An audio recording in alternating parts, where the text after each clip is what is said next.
Good morning सभी को। नमस्कार।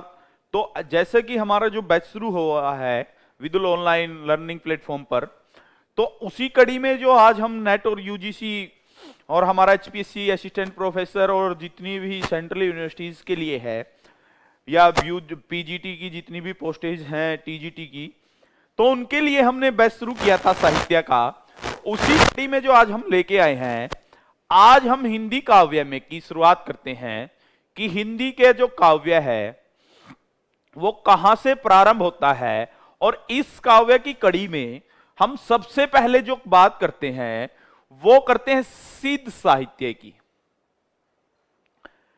तो देखिए, जो सिद्ध साहित्य है वो कैसे उसका निर्माण हुआ, सिद्धों की जो मुख्य विशेषताएं थी वो क्या थी। सबसे पहले हम इसके बारे में डिस्कस कर लेते हैं कि जो सिद्ध हैं, तो सबसे पहले जब हम सिद्धों की बात करते हैं तो सिद्धों की जो संख्या मानी गई है, एक वास्तविक जो संख्या मानी गई है वो 84 मानी गई है। ये आचार्य रामचंद्र शुक्ल जी के अनुसार है।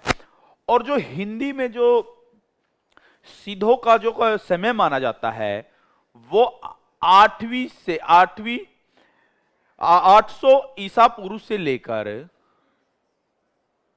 वो 1100 ईसा पूर्व तक माना गया है। ये सबसे इंपॉर्टेंट है। 800 ईसा पूर्व से लेकर 1100 ईस्वी तक, सॉरी पूरा नहीं, ईस्वी तक जो है वो सिद्धों का समय माना गया है। और इसी कड़ी में जब हम आपसे बात कहते हैं कि जो सिद्ध थे, सिद्धों का जो मुख्य नाम था उनके पीछे पा लगता था। और पा का जो अर्थ होता है, पा का अर्थ होता है पवित्र, यह मतलब शुद्ध। तो इसलिए जितने भी हमारे सिद्ध हुए लगभग सभी के जो नाम के पीछे था वो पा था। और इनका जो मुख्य केंद्र रहा, सिद्धों का जो मुख्य केंद्र रहा वो बिहार का जो हमारा जो एरिया था, जो बिहार का क्षेत्र है, वहां पर से नालंदा के पास इनका सबसे अधिक देखने को मिलता है। सिद्धों के बारे में, सिद्धों के बारे में अगर हम ज्यादा से ज्यादा जानकारियां जुटा पाते हैं तो वो जानकारियां हमें सबसे पहले कहां से मिलती हैं? बिहार के नालंदा से। और इसी के चलते हुए जो सबसे पहले हमारे जो सिद्ध हुए वो हुए सरहप्पा। तो हम सरहप्पा के बारे में थोड़ा सा जान लेते हैं कि ये सरहप्पा जो थे इनकी क्या विशेषताएं थी, इन्होंने क्या ऐसा साहित्य में ऐसा क्या काम किया। तो जो सरहप्पा थे, जो वो पाल वंश के जो राजा थे, जो उनके ये आश्रय दाता कवि सबसे पहले माने जाते हैं। ये आश्रय दाता मतलब, आश्रय दाता ये होता है कि भाई किसी के राज्य में रहकर उसकी प्रशंसा करना और उसकी प्रशंसा के लिए जिस काव्य की रचना की जाती है तो उसे हम आश्रय दाता माना जाता है। तो यह भी पूछा जा सकता है कि जो सरहप्पा थे वो किस के आश्रय दाता थे? वो थे पाल जो राजा थे हमारे। तो पाल जो राजा थे, पाल वंश के, उनके ये आश्रय दाता कवि माने जाते थे। और यह भी बात आती है कि जो सरहप्पा है, सरहप्पा जाति से ब्राह्मण थे। तो ऐसा क्या था कि ब्राह्मण थे? सबसे ज्यादा बात यही आती है कि ब्राह्मण होते हुए भी एक अलग संप्रदाय की स्थापना क्यों की सरहप्पा ने। तो सरहप्पा के लिए मैं सबसे पहले बता देता हूं कि सरहप्पा का जो मुख्य उद्देश्य था वो बाह्य आडंबरों से और किसी भी प्रकार की मूर्ति पूजा से उनका कोई मतलब नहीं था। वो केवल और केवल इन चीजों का बहिष्कार करते थे। और उस समय में उन्होंने देखा कि जो ब्राह्मणवाद है वो ब्राह्मणवाद सबसे ज्यादा हैवी हो चुका है, वो भारी हो चुका है। वो लोगों के ऊपर एक शून्य तक उनको ले जा रहा है। ये केवल और केवल जो धंधा बनाया हुआ है, इन्होंने ऐसा धंधा बनाया हुआ है कि जो समाज को तोड़ रहा है, जो समाज को जोड़ने का काम बिल्कुल भी नहीं करता।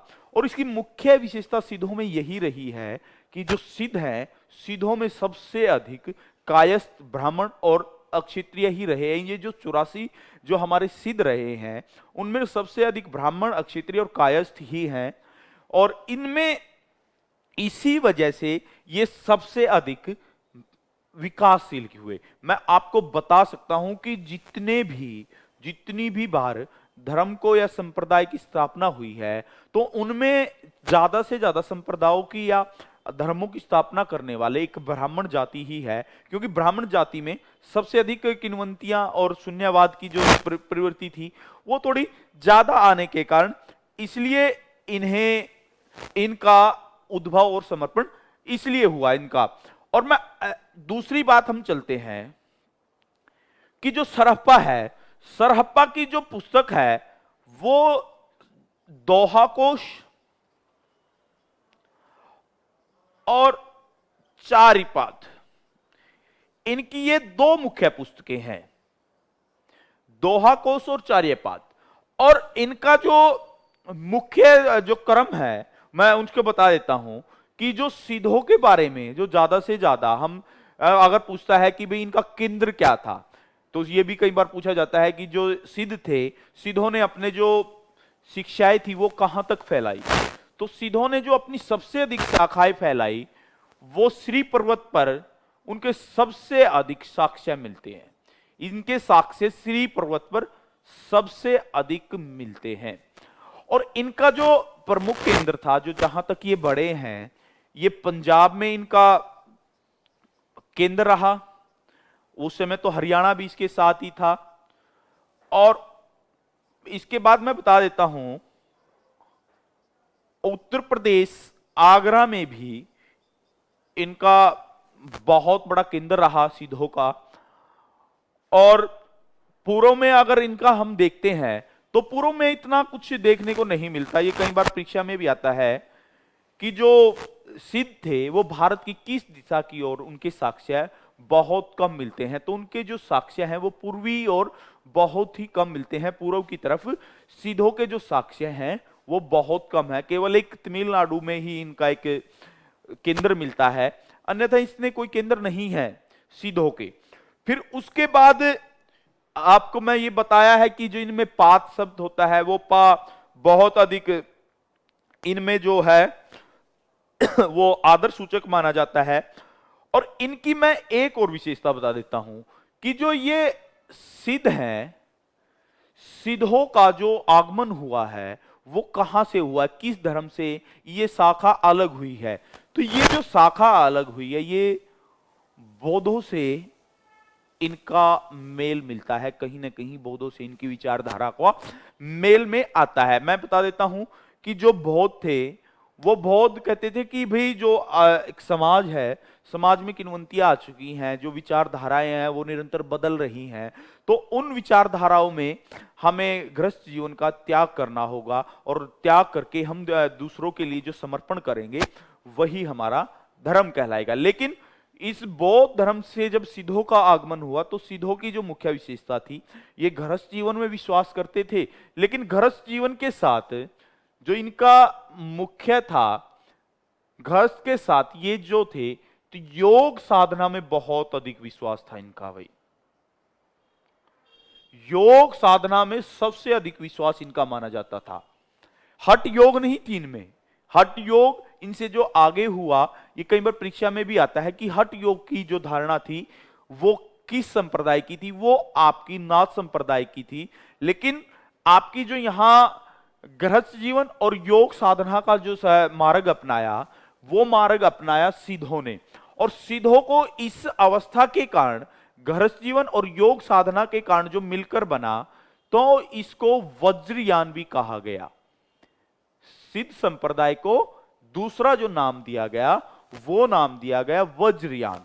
और वज्रयान मतलब कि ये वज्र से बने हुए हैं, एक अपने जो विचार हैं, जो मूल विचार हैं, उन विचारों पर ये अपने आप में अडिग है, इसलिए इनको वज्रयान कहा गया। और इसके बाद मैं बता देता हूं कि जो इनके अंत का जो मुख्य कारण रहा, इनके जो खिलजी का जो बख्तियार खिलजी था, जब उसने यहां आक्रमण किया उत्तर भारत में, तो इन्होंने अपने जो डेरे थे यहां से चल बसे और इसके पश्चात जो ये इनका जो यहाँ से पलायन शुरू हुआ, तो ये धीरे धीरे धीरे पश्चिम की ओर चलते गए। और पश्चिम में जैसे असम में इनका मुख्य केंद्र है, असम में भी इनका जो मुख्य केंद्र वहां पर देखने को मिलता है। मैंने पहले भी बताया कि श्री पर्वत जो है वो आसाम में है, और आसाम में ही इनका होने के कारण तो वहां से इनके पलायन का मुख्य कारण भी पूछा जा सकता है कि जो सिद्ध थे कि उत्तर भारत से इनके पलायन का क्या कारण था। बख्तियार जो खिलजी था उसके आक्रमण के कारण इन्होंने यहां से पलायन अपना शुरू कर दिया था। और इनके बारे में बहुत सारी बातें हैं। ये इनका जो मुख्य केंद्र रहा है, मतलब जो इनकी भाषा रही है, इनकी भाषा के बारे में अगर हम सिद्धों की भाषा के बारे में बात करते हैं तो इनकी जो भाषा रही है कहीं ना कहीं हर चीज का उस पर प्रभाव देखने को मिलता है। और सर्वाधिक मैं आपको बता देता हूं कि इनकी जो भाषा है, इनकी भाषा पर सर्वाधिक जो देखने को मिलता है बौद्ध गायन या दोहा कोश या चारण गीत और अन्य जितनी भी रचनाएं हैं, तो उनमें अगर इनका देखते हैं तो इनमें बांग्ला की प्रधानता सबसे अधिक मिलती है। तो ये भी महत्वपूर्ण है कि जो सिद्ध साहित्य है वहां पर किस भाषा का सबसे अधिक देखने को मिलता है। तो ये जो देखने को मिलता है वो आपका सबसे अधिक बांग्ला भाषा का इन पर प्रभाव देखने को बहुत अधिक मिलता है। तो इसी कड़ी में मैं ये इसके बारे में तो चर्चा हो ही गई है।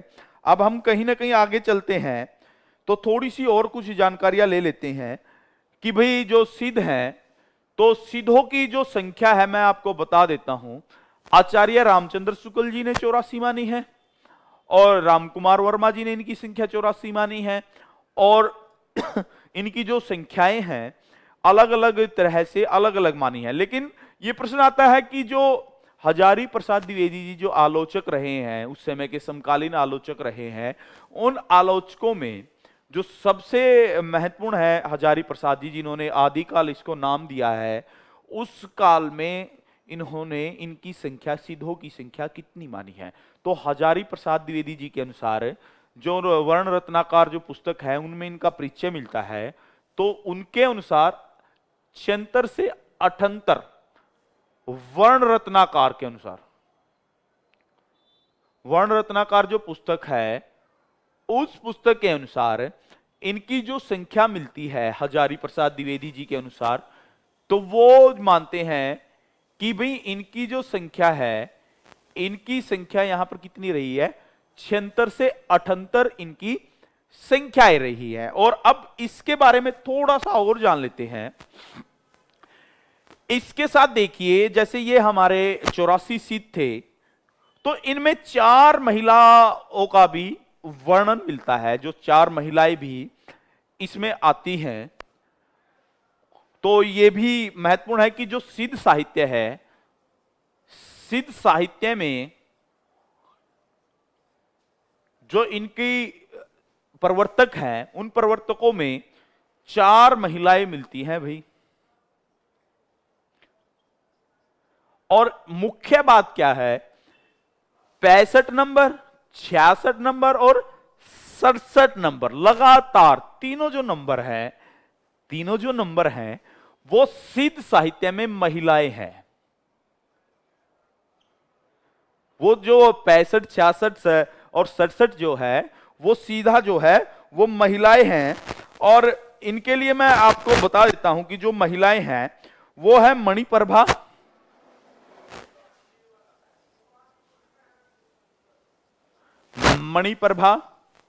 और जो इसके साथ दूसरी जो महिला रही है वो मेखलपा। इसमें जो दूसरी है मेखलपा, 65वें नंबर पर जो थी मणिप्रभा थी, और 66वें नंबर पर मेखलपा का वर्णन मिलता है। और कनकलपा जो है वो 67 नंबर पर,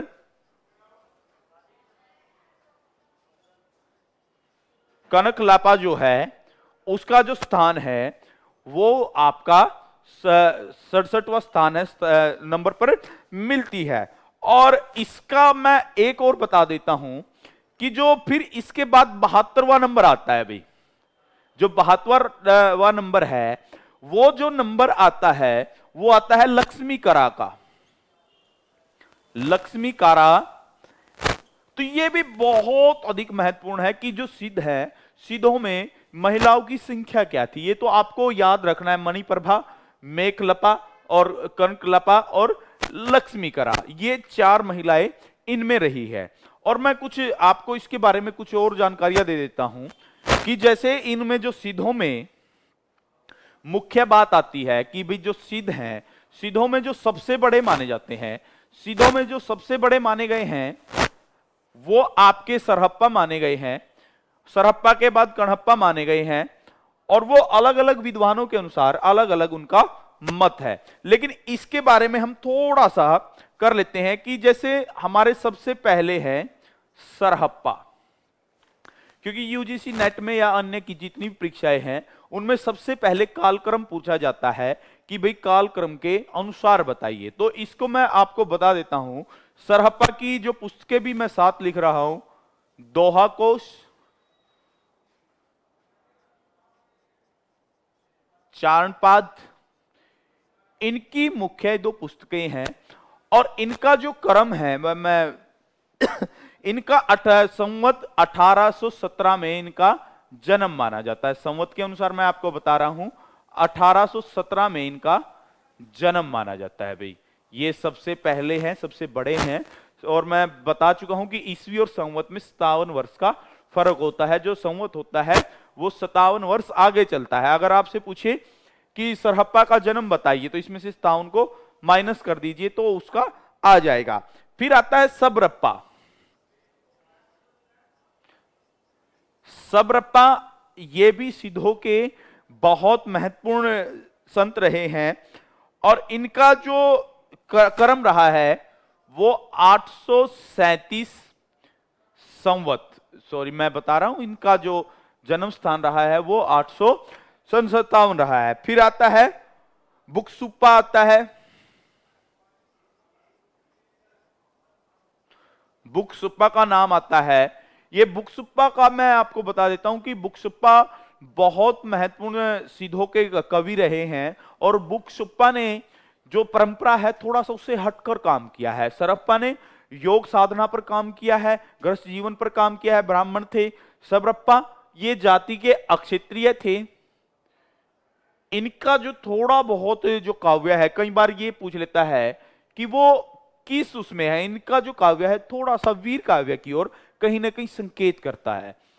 इनका जो काव्य है वो वीर काव्य की ओर संकेत करता है। 1857 रहा है इनका, 857 सॉरी, संवत में इनका जन्म रहा है। फिर उसके बाद देख लीजिए, उसके बाद का जो आता है लुइप्पा, ये भी बहुत महत्वपूर्ण है। लुइप्पा का जो जन्म माना जाता है वो 887 संवत माना जाता है। और लुइप्पा के बारे में थोड़ी जानकारी ये बता दी जाती है कि जो लुइप्पा थे वो सिद्धों में सबसे अधिक विद्वान थे। सिद्धों में सबसे अधिक विद्वानों में इनकी रचना होती है कि भाई इन विद्वानों में सबसे अधिक जो काम किया है वो लुइप्पा ने किया है और सबसे अधिक रचनाएं भी लुइप्पा की ही देखने को मिलती है। और फिर आता है विरूप्पा, इसके बाद जो आता है विरूप्पा आता है। विरूप्पा इसके बाद इनका आता है। फिर डोइम्पा,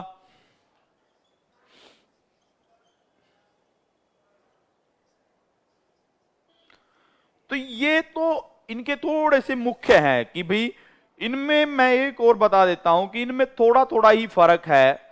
ये इनके जो जन्म स्थान है तो आपको याद करने का भी एक आसान सा ही तरीका है इनको, कि जैसे आप देखते हो कि सरहप्पा का जो जन्म स्थान है वो 1817 संवत है और सबरप्पा का 837 है। और आप बुक्सप्पा का देखते हो तो 857 है और लुइप्पा का 887 है, वीरप्पा का 888 है, डोइम्पा का जो है वो 897 है। तो इस प्रकार कुछ ना कुछ इनके सिर्फ आप नाम याद रखिए। और इनके जो जन्मों में थोड़ा अंतर है, वो किसी में 10 साल का है, तो 10 साल का लगभग 7 देख लीजिए, यहाँ पर जो 20 साल का अंतर मिल रहा है, यहाँ पर 20 का, यहाँ पर 30 37 साल का। तो इस प्रकार कुछ ना कुछ थोड़ा बहुत इनमें अंतर आपस में मिल रहा है। तो ये आपके जो है मुख्य, मैं ये जिनके नाम बताए हैं इनकी संख्या और लिख देता हूं। तो ये तो बिल्कुल महत्वपूर्ण है आपके सिद्ध, ये आपको याद ही रखने हैं। जो मैंने आपको 6 तो ये बताए हैं, और 4 महिलाओं के जो मैंने सिद्ध उनके नाम आपके सामने जो रखे हैं। फिर उसके बाद आता है कि जो अंतिम जो सिद्ध थे, अंतिम सिद्ध का नाम क्या था। अंतिम जो सिद्ध थे, अंतिम सिद्ध देख लीजिए, भलिप्पा थे। भलिप्पा अंतिम सिद्ध थे और वो ब्राह्मण थे। इनके भलिप्पा के बारे में थोड़ी सी बता देते हैं आपको कि जो भलिप्पा थे, भलिप्पा अंतिम सिद्ध माने जाते हैं सिद्धों के। इनके अंतिम सिद्ध कारण क्या है कि इसके बाद कहते हैं कि सिद्ध जो है अस्तित्व में कम रह गए हैं, उनकी संख्या बहुत कम हो गई, क्योंकि सिद्ध साहित्य टूटने के बाद आगे नाइट साहित्य का जन्म होता है। तो कहते हैं कि जब भलिप्पा अपने जो योग साधना में विलीन रहते थे, तो वो कहीं न कहीं कर्म कांड की भावना में बहुत अधिक विश्वास रखते थे। और उसके विश्वास रखने का कारण क्या था कि वो ब्राह्मण परिवार से थे। क्योंकि आजकल भी आप देखते हो कि जितने संघ हैं, किसी भी संघ है, संघ के ऊपर दबाव बना ली जाती है, यूनियंस। तो वैसे भी कोई उस समय ब्राह्मणों की यूनियन रही होगी, तो उस यूनियन ने भलिप्पा के ऊपर भी दबाव बनाया होगा कि आप योग कीजिए, लेकिन हमारी जो रोजी रोटी है उस पर लात मत मारिए। तो कहीं ना कहीं इनमें देखने को मिलता है, ये थोड़ा कर्म कांड में विश्वास रखते हैं भलिप्पा। तो भलिप्पा के बाद जो आगे का जो क्रम शुरू हुआ, वो क्रम शुरू होता है नाथ संप्रदाय का। और नाथ संप्रदाय में भलिप्पा के बाद जो आया नाथ संप्रदाय, नाथ मतलब आप याद कर सकते हो, नाथों की संख्या 9। कल ही एनवीएस की परीक्षा थी, उसमें पूछा भी गया था कि रामचंद्र शुक्ल जी के अनुसार नाथों की संख्या क्या है। तो मैं वो बता देता हूं आपको। रामचंद्र शुक्ल जी के अनुसार नाथों की संख्या 10 है। वो मैं बाद में आपको डिस्कस करेंगे। तो होप सो कि आपको जितना ये सिद्ध साहित्य के बारे में जानकारी दी गई है, तो उसके बारे में आप अच्छे से जान पाए गएंगे। तो ये था आज का हमारा सिद्ध साहित्य के बारे में। और इसके बारे में अधिक जानकारी जानने के लिए जुड़े रहिए हमारे विदुल ऑनलाइन प्लेटफॉर्म के साथ। Thank you.